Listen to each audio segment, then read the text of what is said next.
آج کی آڈیو میں انتہائی مفید اور شاندار معلومات آپ کو ملنے والی ہیں۔ موضوع ہے نبی پاک علیہ السلام اپنے 24 گھنٹے ایسے گزارتے تھے۔ تو چلیے وقت عشاء سے شروع کرتے ہیں۔ نبی پاک علیہ السلام عشاء کی نماز پڑھانے کے بعد عموماً جلدی سو جایا کرتے تھے، اور پھر رات کا آخری حصہ یعنی رات کے تیسرا حصہ شروع ہونے سے پہلے حضور بیدار ہو جاتے اور تہجد کی نماز پڑھنے کا اہتمام فرماتے۔ تہجد کی نماز میں نبی پاک علیہ السلام لمبی قراءت فرماتے تھے، تقریباً 4 یا 5 سپاروں کے برابر لمبی قراءت فرماتے۔ تہجد کی نماز پڑھنے کے بعد آپ علیہ السلام آرام فرمانے کے لیے دوبارہ لیٹ جاتے اور پھر اذان فجر پر اٹھ جاتے۔ اذان فجر کے بعد نبی پاک علیہ السلام فجر کی 2 سنتیں مختصر قراءت کے ساتھ ادا فرماتے۔ مطلب فجر کی سنتوں میں پہلی رکعت میں قل یا ایھا الکافرون والی سورت پڑھتے اور دوسری رکعت میں قل ھو اللہ احد والی سورت پڑھتے، اور پھر فجر کی باجماعت نماز پڑھا دیتے۔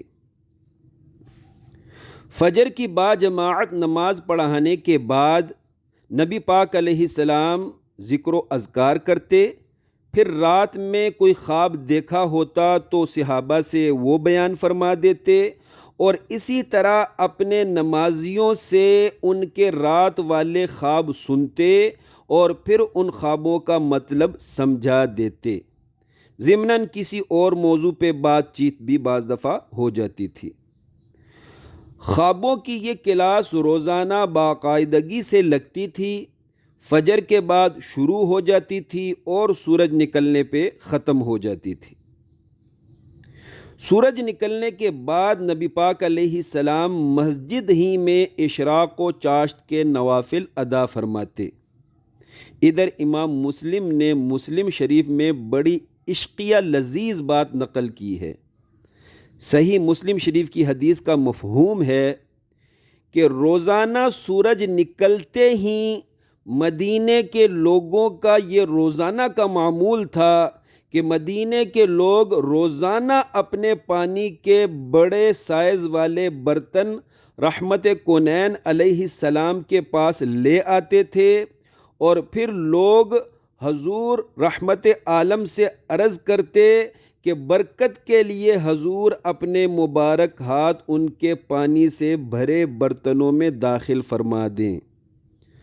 حضور روزانہ ان کی یہ چاہت پوری فرماتے، خواہ سردی کا موسم ہوتا تب بھی حضور لوگوں کی یہ چاہت پوری فرماتے۔ اللہ اکبر۔ لوگوں کی اس دلجوئی و فریاد رسی کے بعد نبی پاک علیہ السلام ناشتہ فرمانے کے لیے اپنے گھر تشریف لے جاتے۔ گھر میں ناشتہ ہوتا تو ناشتہ کر لیتے، ورنہ روزہ رکھ لیتے۔ سبحان اللہ۔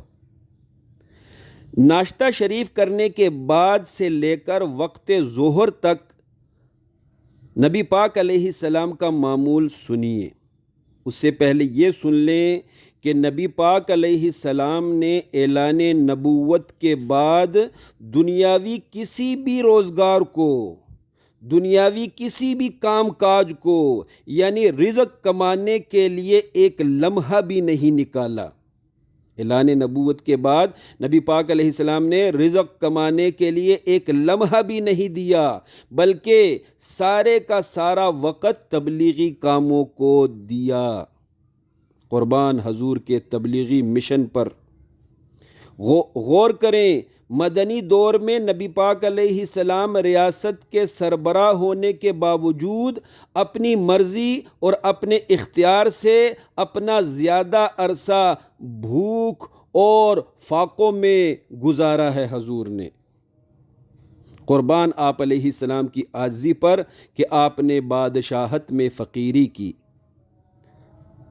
عزیز ساتھیوں، ناشتہ شریف کرنے کے بعد سے لے کر وقت ظہر تک حضور علیہ السلام کا معمول یہ تھا کہ گھر سے باہر کسی ضروری کام کے لیے جانا ہوتا تو حضور علیہ السلام اس ٹائم میں جاتے تھے، یا کسی کو ملاقات کے لیے بلانا ہوتا تو اس وقت میں بلا کر ملتے، یعنی نبی پاک علیہ السلام روزانہ کے گھر سے باہر آنے جانے والے کام اس وقت میں کرتے تھے۔ یاد رکھیں نبی پاک علیہ السلام اور صحابہ کرام کا تقریباً روزانہ کا معمول تھا کہ ظہر کی نماز سے پہلے پہلے کھانا کھا لیتے، پھر معمولی وقفے کے بعد قیلولہ یعنی دوپہر کا آرام فرماتے، البتہ جمعے کے دن جمعے کی نماز کے بعد کھانا کھاتے اور پھر قیلولہ فرماتے۔ یہ صحیح بخاری شریف کی حدیث کا مفہوم ہے۔ وقت ظہر آنے پر آپ علیہ السلام ظہر کی نماز پڑھاتے اور ظہر کی نماز کے بعد بازار کا چکر لگاتے، بازار جا کر دکانوں کا سودا چیک کرتے، کوئی دکاندار گھٹیا مال عمدہ مال کے اندر مکس کر کے تو نہیں بیچ رہا، اس بات کا محاسبہ کرتے کہ کسی بھی دکاندار کو شریعت کے خلاف تجارت کرنے کی ہرگز اجازت نہیں دی جائے گی۔ عزیز ساتھیو، وقت عصر آنے پر عموماً پہلے 4 رکعت نفل پڑھتے ایک سلام کے ساتھ، پھر عصر کی با جماعت نماز پڑھاتے، اور عصر کی نماز کے بعد اگر کوئی خاص اعلان کرنا ہوتا، یا مطلب یہ ہے کہ اگر نبی پاک علیہ السلام کو کوئی خاص اعلان کرنا ہوتا یا کسی نئے شرعی حکم سے نمازیوں کو آگاہ کرنا ہوتا تو ایسے کاموں کے لیے عموماً نبی پاک علیہ السلام نماز عصر کے فوراً بعد والے وقت کا انتخاب فرماتے تھے۔ نماز عصر سے فراغت کے بعد آپ علیہ السلام اپنی تمام بیویوں کے گھروں میں جاتے، ان کے گھر آپس میں جڑے ہوئے تھے اور ہر بیوی کے پاس تقریباً برابر ٹائم کے لیے رکتے، یعنی ہر بیوی کے پاس تقریباً 8 منٹ کے لیے ٹھہرے ہوں گے۔ اس وقت گھر والی گھر کے کسی کام کاج میں مصروف ہوتی تو نبی پاک علیہ السلام اپنی بیوی کا ہاتھ بٹاتے یعنی مدد کرتے۔ صحیح بخاری شریف کی حدیث ہے، فرمان مصطفیٰ ہے، فَابْدَؤُوا بِهِ قَبْلَ أَن تُصَلُّوا صَلَاةَ الْمَغْرِبِ، فرمایا مغرب کی نماز پڑھنے سے پہلے پہلے شام کا کھانا پیش کر دیا جائے تو پہلے کھانا کھا لیا کرو۔ مغرب کی نماز کے بعد نبی پاک علیہ السلام ذکر و اذکار فرماتے اور عشاء کی نماز کو وقت اول میں پڑھ کر وقت اول میں پڑھا کر نبی پاک علیہ السلام جلد سو جاتے تھے۔